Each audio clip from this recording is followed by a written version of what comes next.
أعوذ بالله من الشيطان الرجيم. براءة من الله ورسوله إلى الذين عاهدتم من المشركين فسيحوا في الأرض 4 أشهر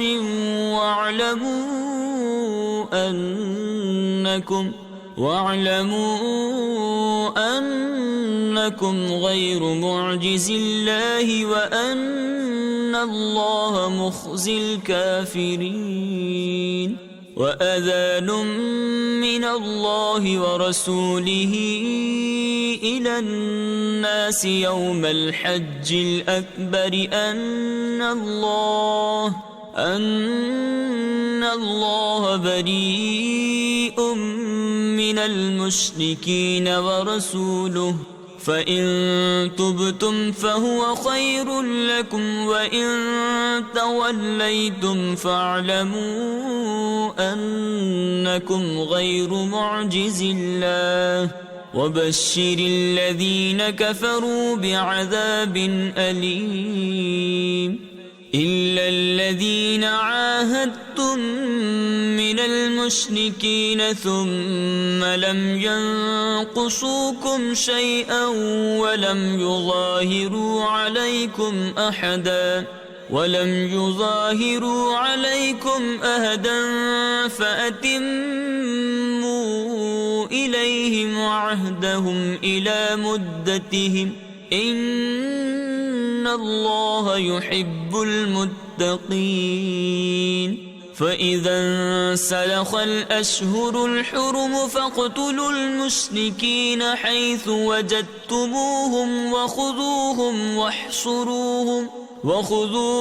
واحصروهم واقعدوا لهم كل مرصد. فإن تابوا وأقاموا الصلاة وآتوا الزكاة فخلوا سبيلهم إن الله غفور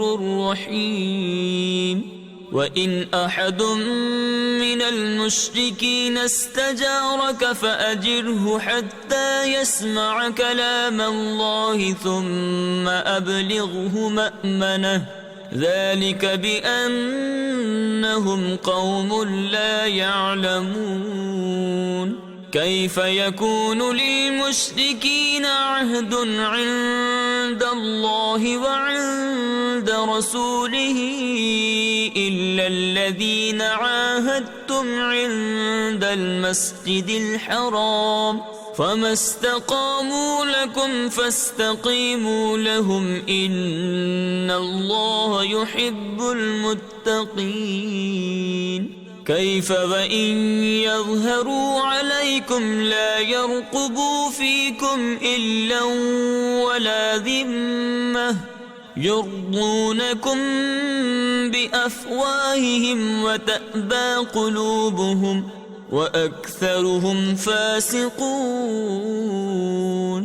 اشتروا بآيات الله ثمنا قليلا فصدوا عن سبيله إنهم ساء ما كانوا يعملون. لا يرقبون في مؤمن إلا ولا ذمة وأولئك هم المعتدون. فإن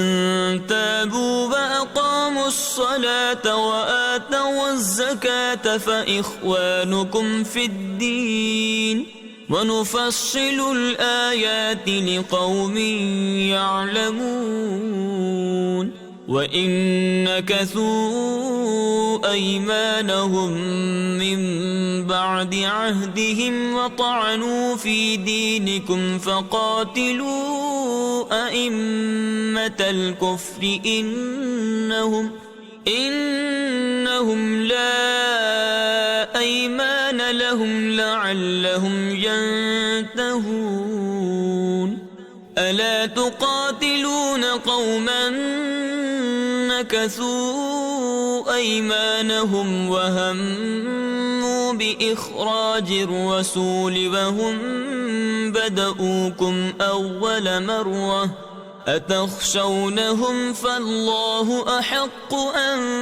تخشوه إن كنتم مؤمنين قاتلوهم يعذبهم الله بأيديكم ويخزهم وينصركم عليهم ويشف صدور قوم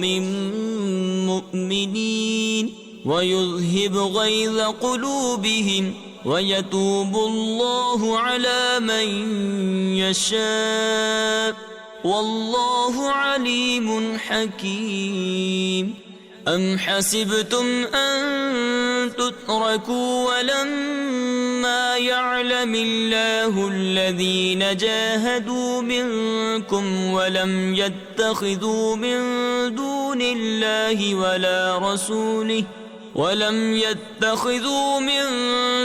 الله ولا رسوله ولا المؤمنين وليجة والله خبير بما تعملون ما كان للمشركين أن يعمروا مساجد الله شاهدين على أنفسهم بالكفر أولئك حبطت أعمالهم وفي النار هم خالدون إنما يعمر مساجد الله من آمن بالله واليوم الآخر وأقام الصلاة وآتى الزكاة ولم يخش إلا الله فعسى أولئك أن يكونوا من المهتدين أجعلتم سقاية الحاج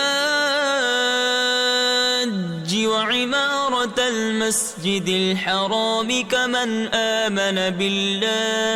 كمن آمن بالله واليوم الآخر وجاهد في سبيل الله لا يستوون عند الله والله لا يهدي القوم الظالمين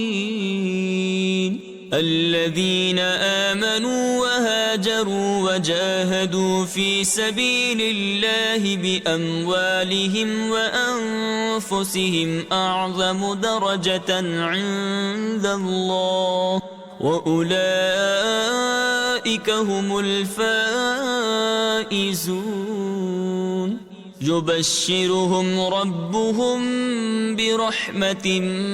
منه ورضوان وجنات لهم فيها نعيم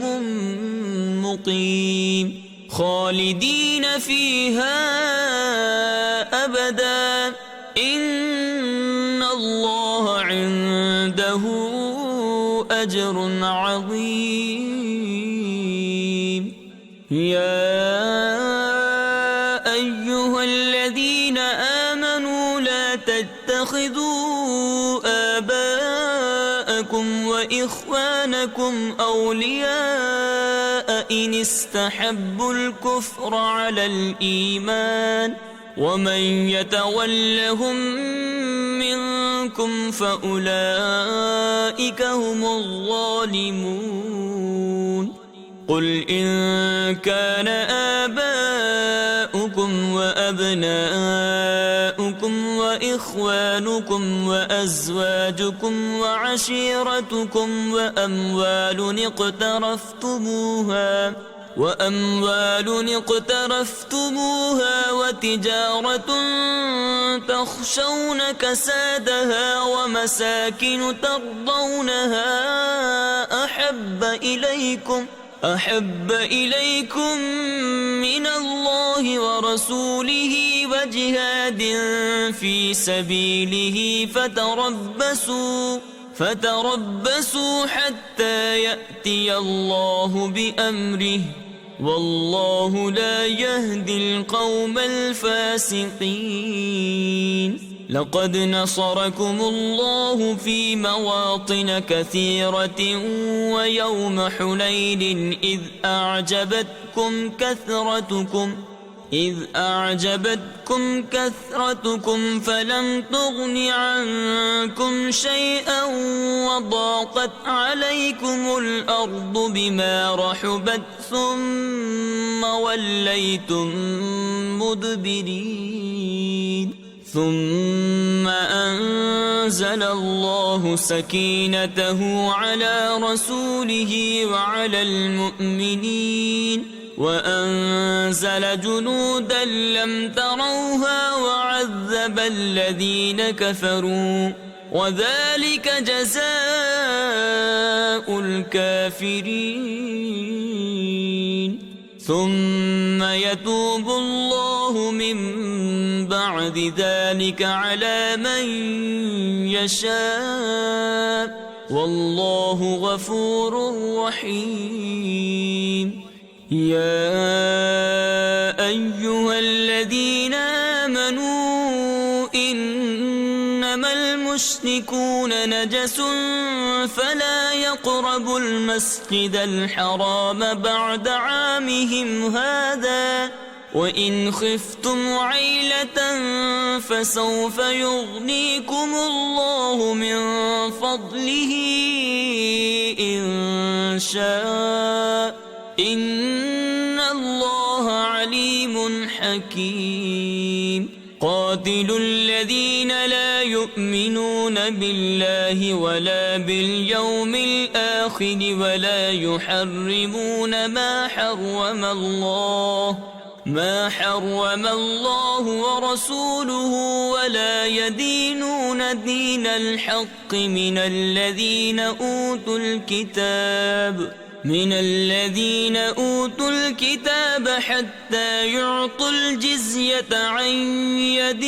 وهم صاغرون وقالت اليهود عزير ابن الله وقالت النصارى المسيح ابن الله ذلك قولهم بأفواههم يضاهئون قول الذين كفروا من قبل قاتلهم الله أنى يؤفكون اتخذوا أحبارهم ورهبانهم أربابا من دون الله والمسيح ابن مريم وما أمروا إلا ليعبدوا إلها واحدا لا إله إلا هو سبحانه عما يشركون يريدون أن يطفئوا نور الله بأفواههم ويأبى الله إلا أن يتم نوره ولو كره الكافرون هو الذي أرسل رسوله بالهدى ودين الحق ليظهره على الدين كله ولو كره المشركون يا أيها الذين آمنوا إن كثيرا من الأحبار والرهبان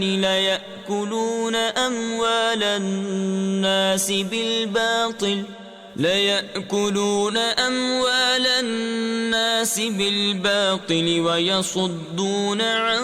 سبيل الله والذين يكنزون الذهب والفضة ولا ينفقونها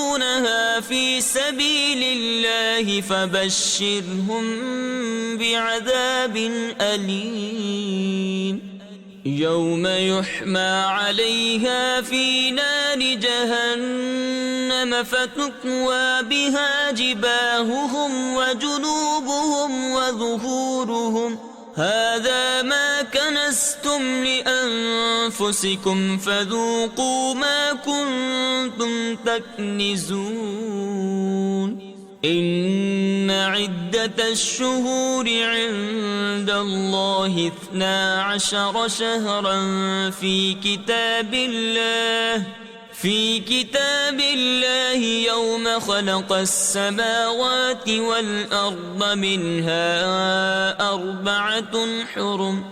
ذلك الدين القيم فلا تظلموا فيهن أنفسكم وقاتلوا المشركين كافة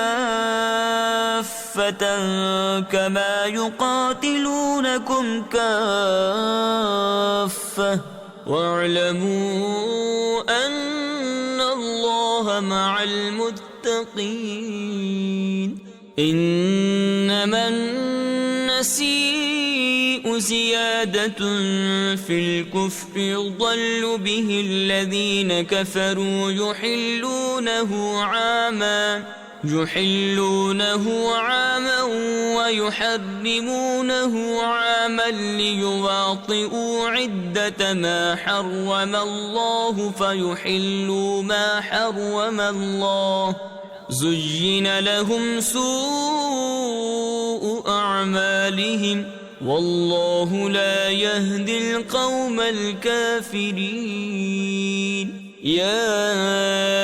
أيها الذين آمنوا ما لكم إذا قيل لكم انفروا في سبيل الله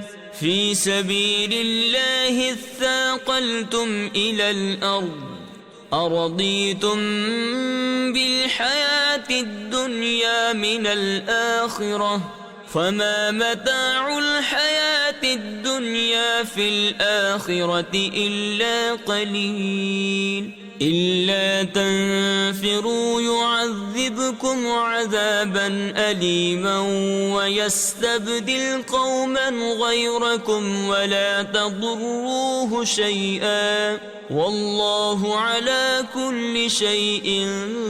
قدير إلا تنصروه فقد نصره الله إذ أخرجه الذين كفروا ثاني اثنين إذ هما في الغار إذ يقول لصاحبه لا تحزن إن الله معنا فأنزل الله سكينته عليه وأيده بجنود لم تروها وجعل كلمة الذين كفروا السفلى وكلمة الله هي العليا والله عزيز حكيم انفروا خفافا وثقالا وجاهدوا بأموالكم وأنفسكم في سبيل الله ذلكم خير لكم إن كنتم تعلمون لو كان عرضا قريبا وسفرا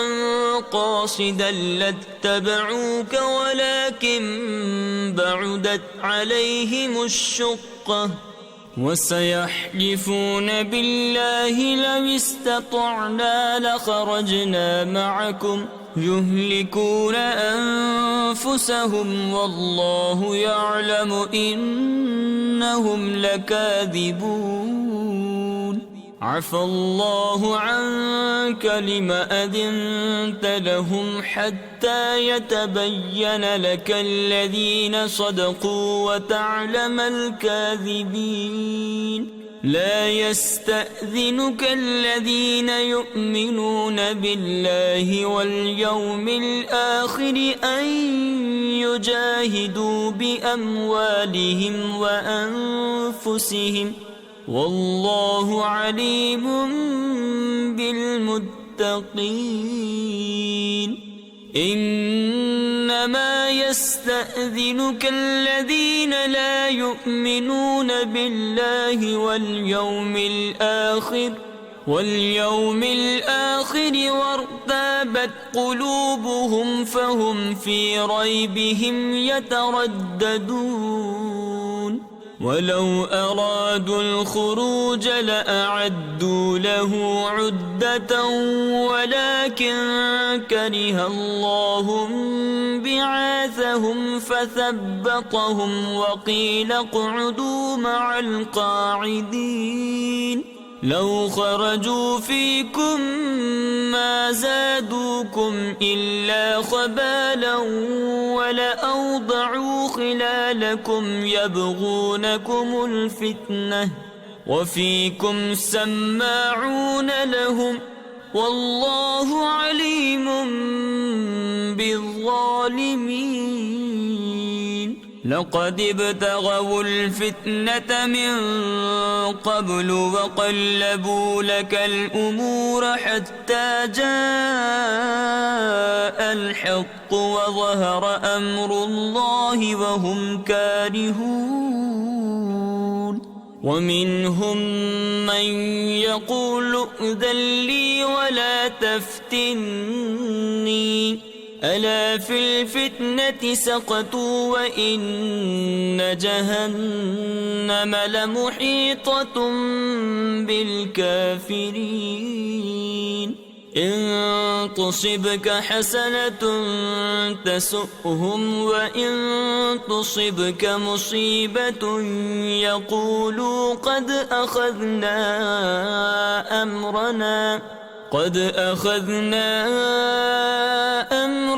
من قبل ويتولوا وهم فرحون قل لن يصيبنا إلا ما كتب الله لنا هو مولانا وعلى الله فليتوكل المؤمنون قل هل تربصون بنا إلا إحدى الحسنيين ونحن نتربص بكم أن يصيبكم الله بعذاب من عنده أو بأيدينا فتربصوا إنا معكم متربصون قل أنفقوا طوعا أو كرها لن يتقبل منكم إنكم كنتم قوما فاسقين وما منعهم أن تقبل منهم نفقاتهم إلا أنهم كفروا بالله وبرسوله ولا يأتون الصلاة إلا وهم كسالى ولا ينفقون إلا وهم كارهون فلا تعجبك أموالهم ولا أولادهم إنما يريد الله ليعذبهم بها في الحياة الدنيا وتزهق أنفسهم وهم كافرون ويحلفون بالله إنهم لمنكم وما هم منكم ولكنهم قوم يفرقون لو يجدون ملجأ أو مغارات أو مدخلا لولوا إليه وهم يجمحون ومنهم من يلمزك في الصدقات فإن أعطوا منها رضوا وإن لم يعطوا منها إذا هم يسخطون ولو أنهم رضوا ما آتاهم الله ورسوله وقالوا حسبنا الله سيؤتينا الله من فضله ورسوله إنا إلى الله الله راغبون إنما الصدقات للفقراء والمساكين والعاملين عليها والمؤلفة قلوبهم وفي الرقاب والغارمين وفي سبيل الله وابن السبيل فريضة من الله والله عليم حكيم ومنهم الذين يؤذون النبي ويقولون هو أذن قل أذن خير لكم يؤمن بالله ويؤمن للمؤمنين ورحمة للذين آمنوا منكم والذين يؤذون رسول الله لهم عذاب أليم يحلفون بالله لكم ليرضوكم والله ورسوله أحق أن يرضوه إن كانوا مؤمنين ألم يعلموا أنه من يحادد الله ورسوله فأن له نار جهنم خالدا فيها ذلك الخزي العظيم يحذر المنافقون أن تنزل عليهم سورة تنبئهم بما في قلوبهم قل استهزئوا إن الله مخرج ما تحذرون ولئن سألتهم ليقولن إنما كنا نخوض ونلعب قل أبالله وآياته ورسوله كنتم تستهزئون لا تعتذروا قد كفرتم بعد إيمانكم إن نعف عن طائفة منكم نعذب طائفة بأنهم كانوا مجرمين المنافقون والمنافقات بعضهم من بعض يأمرون بالمنكر وينهون عن المعروف ويقبضون أيديهم نسوا الله فنسيهم إن المنافقين هم الفاسقون وعد الله المنافقين والمنافقات والكفار نار جهنم خالدين فيها هي حسبهم ولعنهم الله ولهم عذاب مقيم كالذين من قبلكم كانوا أشد منكم قوة وأكثر أموالا وأولادا فاستمتعوا بخلاقهم فاستمتعتم بخلاقكم كما استمتع الذين من قبلكم بخلاقهم وخضتم كالذي خاضوا أولئك حبطت أعمالهم في الدنيا والآخرة وأولئك هم الخاسرون ألم يأتهم نبأ الذين من قبلهم قوم نوح وعاد وثمود وقوم إبراهيم وأصحاب مدين والمؤتفكات أتتهم رسلهم بالبينات فما كان الله ليظلمهم ولكن كانوا أنفسهم يظلمون والمؤمنون والمؤمنات بعضهم أولياء بعض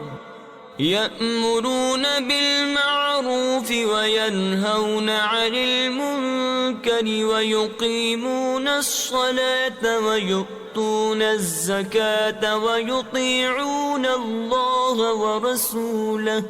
أولئك سيرحمهم الله إن الله عزيز حكيم وعد الله المؤمنين والمؤمنات جنات تجري من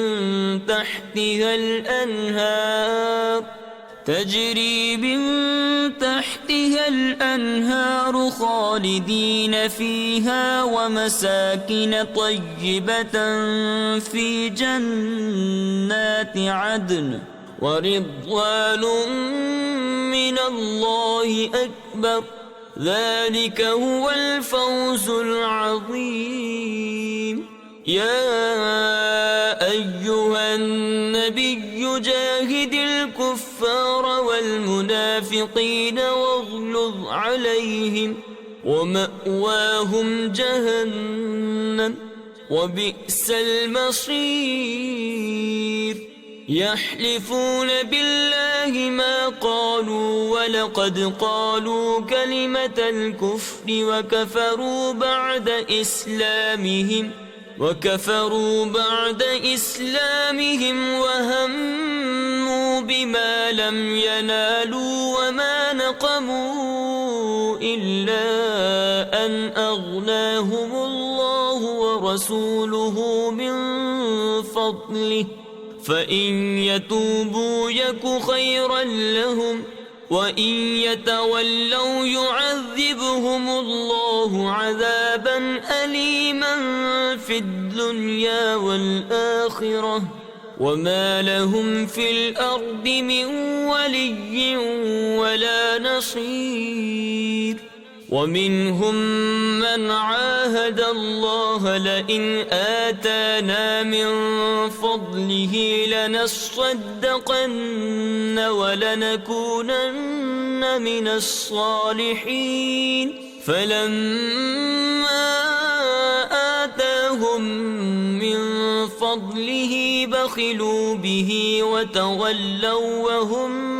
معرضون فأعقبهم نفاقا في قلوبهم إلى يوم يلقونه بما أخلفوا الله ما وعدوه وبما كانوا يكذبون ألم يعلموا أن الله يعلم سرهم ونجواهم وأن الله علام الغيوب الذين يلمزون المطوعين من المؤمنين في الصدقات والذين لا يجدون إلا جهدهم فيسخرون منهم سخر الله منهم ولهم عذاب أليم استغفر لهم أو لا تستغفر لهم إن تستغفر لهم 70 مرة فلن يغفر الله لهم ذلك بأنهم كفروا بالله ورسوله والله لا يهدي القوم الفاسقين فرح المخلفون بمقعدهم خلاف رسول الله وكرهوا أن يجاهدوا بأموالهم وكرهوا أن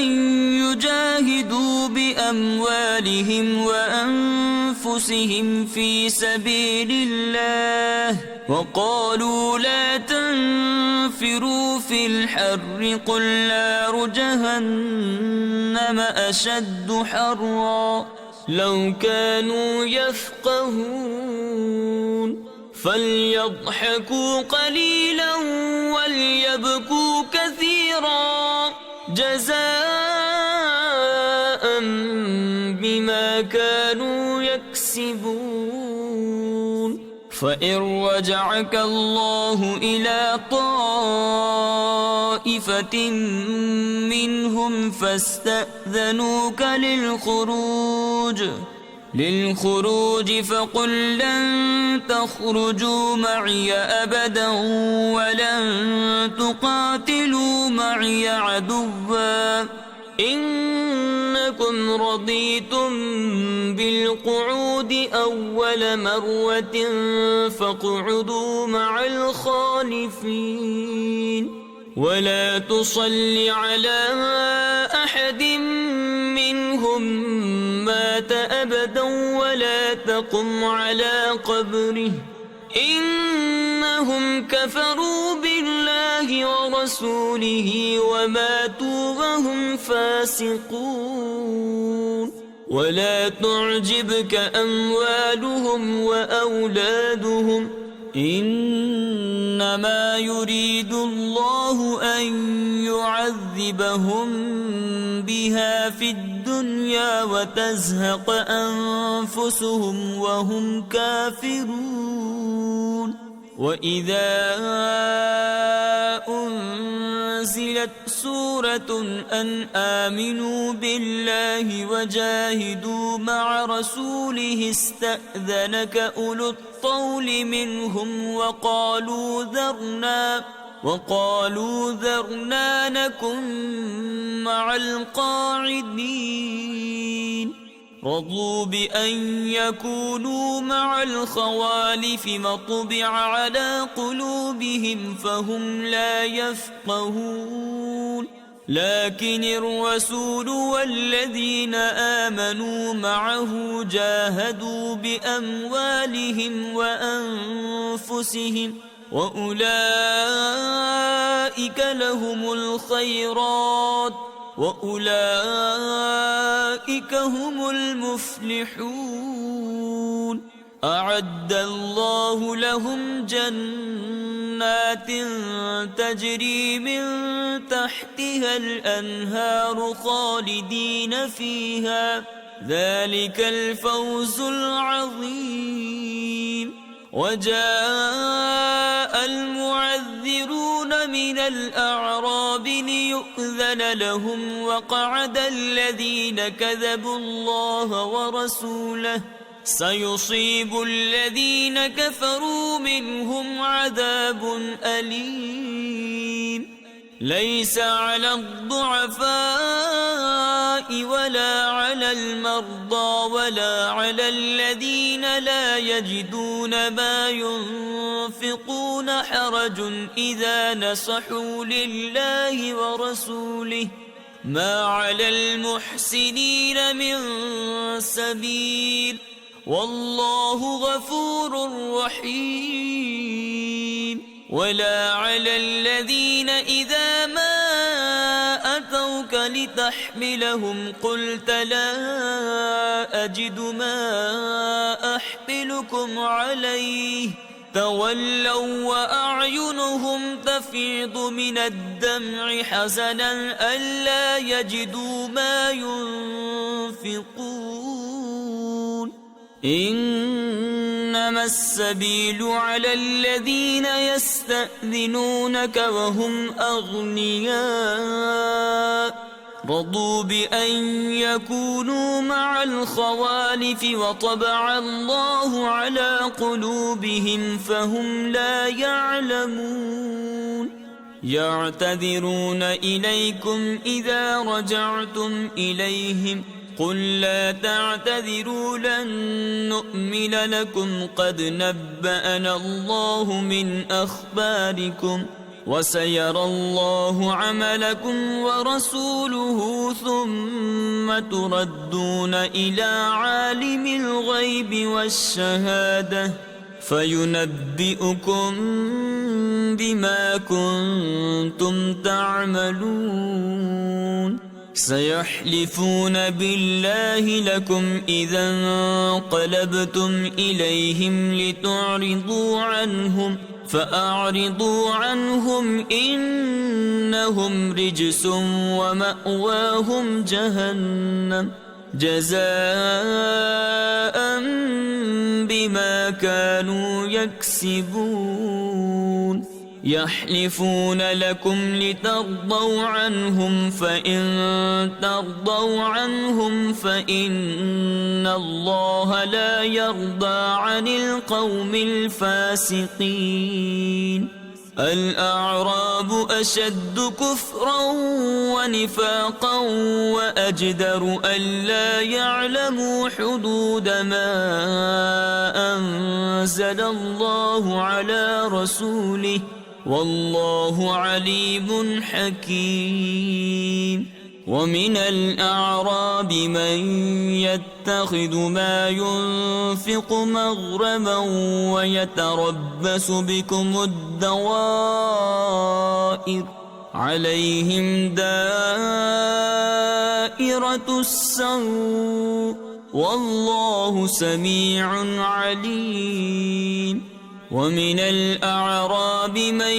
يؤمن بالله واليوم الآخر ويتخذ ما ينفق قربات عند الله وصلوات الرسول ألا إنها قربة لهم سيدخلهم الله في رحمته إن الله غفور رحيم والسابقون الأولون من المهاجرين والأنصار والذين اتبعوهم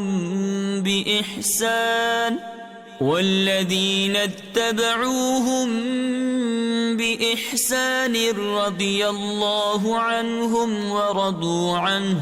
وأعد لهم جنات تجري تحتها الأنهار خالدين فيها أبدا ذلك الفوز العظيم وممن حولكم من الأعراب منافقون ومن أهل المدينة مردوا على النفاق لا تعلمهم نحن نعلمهم سنعذبهم مرتين ثم يردون إلى عذاب عظيم وآخرون اعترفوا بذنوبهم خلطوا عملا صالحا وآخر سيئا عسى الله أن يتوب عليهم إن الله غفور رحيم خذ من أموالهم صدقة تطهرهم وتزكيهم بها وصل عليهم إن صلاتك سكن لهم والله سميع عليم ألم يعلموا أن الله هو يقبل التوبة عن عباده ويأخذ الصدقات وأن الله هو التواب الرحيم وقل اعملوا فسيرى الله عملكم ورسوله والمؤمنون وستردون إلى عالم الغيب والشهادة فينبئكم بما كنتم تعملون وآخرون مرجون لأمر الله إما يعذبهم وإما يتوب عليهم والله عليم حكيم. والذين اتخذوا مسجدا ضرارا وكفرا وتفريقا بين المؤمنين وإرصادا لمن حارب الله ورسوله من قبل وليحلفن إن أردنا إلا الحسنى والله يشهد إنهم لكاذبون. لا تقم فيه أبدا لمسجد أسس على التقوى من أول يوم أحق أن تقوم فيه رجال يحبون أن يتطهروا والله يحب المطهرين. أفمن أسس بنيانه على تقوى من الله ورضوان خير أم من أسس بنيانه على شفا جرف هار فانهار به في نار جهنم والله لا يهدي القوم الظالمين. لا يزال بنيانهم الذي بنوا ريبة في قلوبهم إلا أن تقطع قلوبهم والله عليم حكيم. إن الله اشترى من المؤمنين أنفسهم وأموالهم بأن لهم الجنة يقاتلون في سبيل الله فيقتلون ويقتلون وعدا عليه حقا في التوراة والإنجيل والقرآن ومن أوفى بعهده من الله فاستبشروا ببيعكم الذي بايعتم به وذلك هو الفوز العظيم. التائبون العابدون الحامدون السائحون الراكعون الساجدون الآمرون بالمعروف والناهون عن المنكر والحافظون لحدود الله وبشر المؤمنين.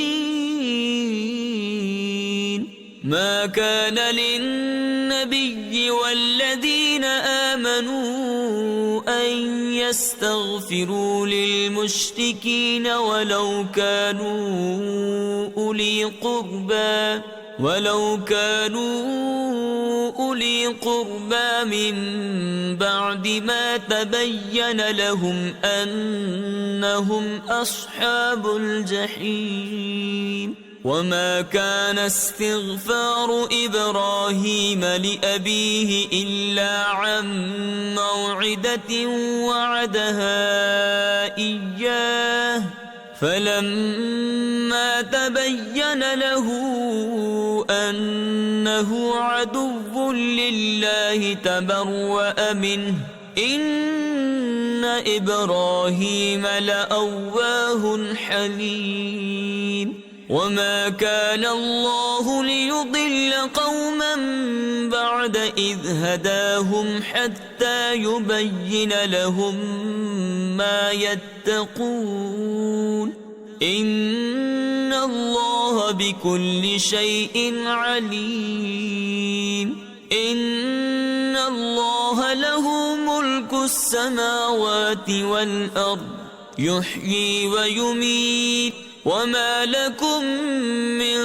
دون الله من ولي ولا نصير. لقد تاب الله على النبي والمهاجرين والأنصار الذين اتبعوه في ساعة العسرة من بعد ما كاد يزيغ قلوب فريق منهم ثم تاب عليهم إنه بهم رءوف رحيم. وعلى الثلاثة الذين خلفوا حتى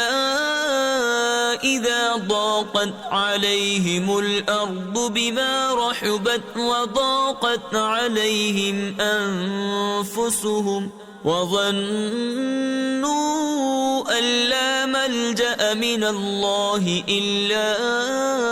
إليه ثم تاب عليهم ليتوبوا إن الله هو التواب الرحيم. يا أيها الذين آمنوا اتقوا الله وكونوا مع الصادقين. ما كان لأهل المدينة ومن حولهم من الأعراب أن يتخلفوا عن رسول الله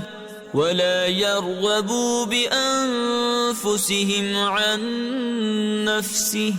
ذلك بأنهم لا يصيبهم ظمأ ولا نصب ولا مخمصة في سبيل الله ولا يطؤون موطئا يغيظ الكفار ولا ينالون من عدو نيلا إلا كتب لهم به عمل صالح إن الله لا يضيع أجر المحسنين. ولا ينفقون نفقة صغيرة ولا كبيرة ولا يقطعون واديا إلا كتب لهم ليجزيهم الله أحسن ما كانوا يعملون. وما كان المؤمنون لينفروا كافة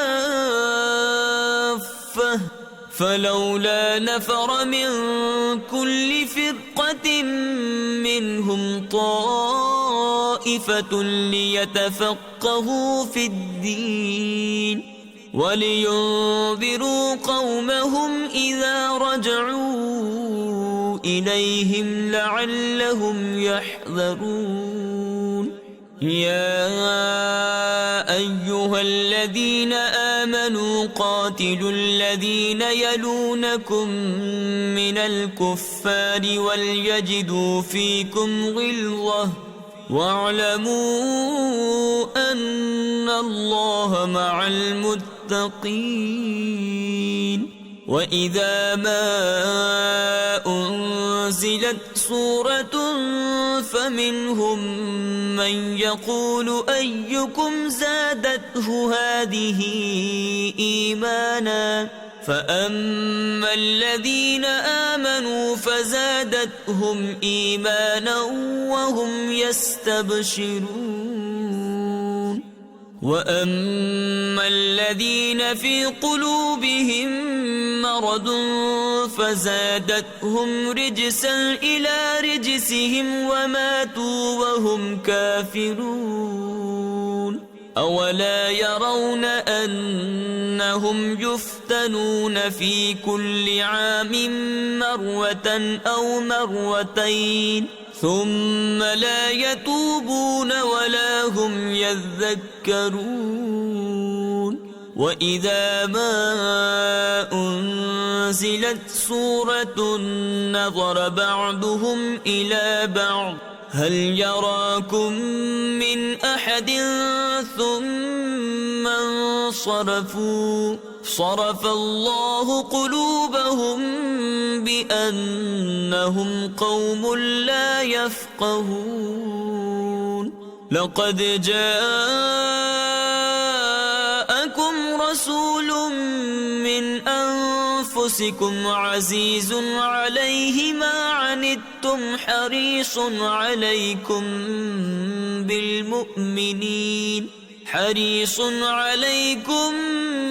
بالمؤمنين رؤوف رحيم. فإن تولوا فقل حسبي الله لا إله إلا هو عليه توكلت وهو رب العرش العظيم. صدق الله العظيم.